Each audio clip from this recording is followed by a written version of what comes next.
हरे भरे जंगलों के किनारे बसे एक छोटे से गांव में रामलाल नाम का किसान रहता था। वह बहुत ही मेहनती, ईमानदार और सादगी से जीने वाला आदमी था। उसकी पत्नी, दो बच्चे और बूढ़ी माँ उसके परिवार में थे। रामलाल सुबह सुबह खेतों में हल चलाता, बीज बोता और शाम तक पसीना बहाकर अपने परिवार के लिए अन्न जुटाता। गांव वालों को उसकी ईमानदारी और सरल स्वभाव पर गर्व था।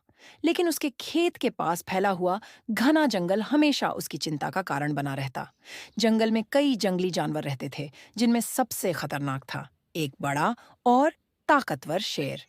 उस शेर की दहाड़ सुनकर अक्सर गांव वाले डर जाते और बच्चे रोने लगते। एक दिन रामलाल अपने खेत में काम कर रहा था। दोपहर का समय था और धूप बहुत तेज थी। अचानक उसने पास की झाड़ियों से सरसराहट की आवाज सुनी। वह सावधान हुआ और चारों ओर देखा। तभी झाड़ियों से निकलकर वहीं शेर उसके सामने आ खड़ा हुआ। रामलाल के हाथ में केवल एक हल और कंधे पर एक फावड़ा था।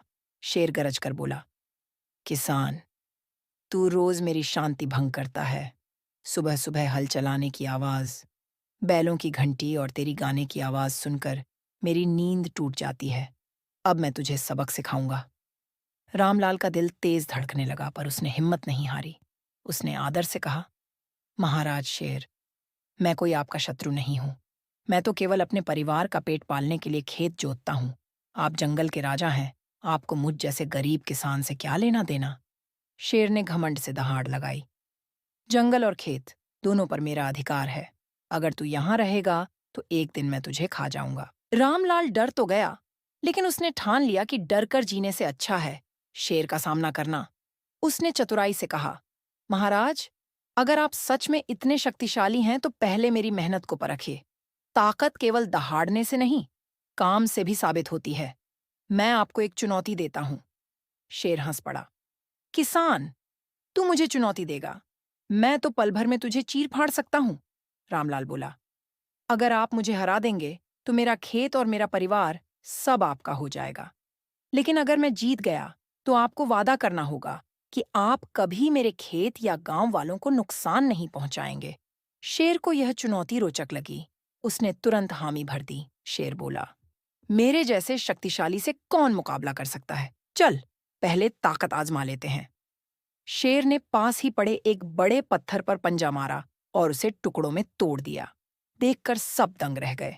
रामलाल ने शांति से पास पड़ी मिट्टी की एक ढेली उठाई, उसे हाथ से दबाया और रगड़ते ही वह रेत में बदल गई।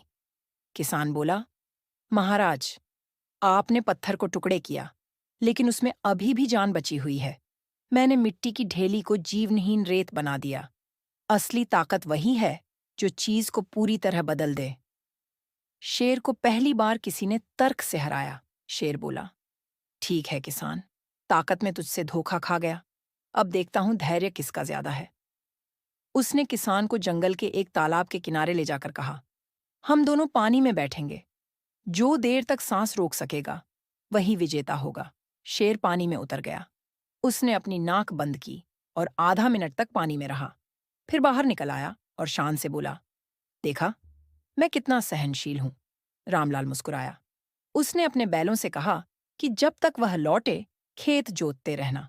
फिर वह तालाब में उतरा और पानी के नीचे गया। लेकिन कुछ ही क्षण बाद वह बाहर निकला और किनारे पर लेट गया। शेर हंस पड़ा।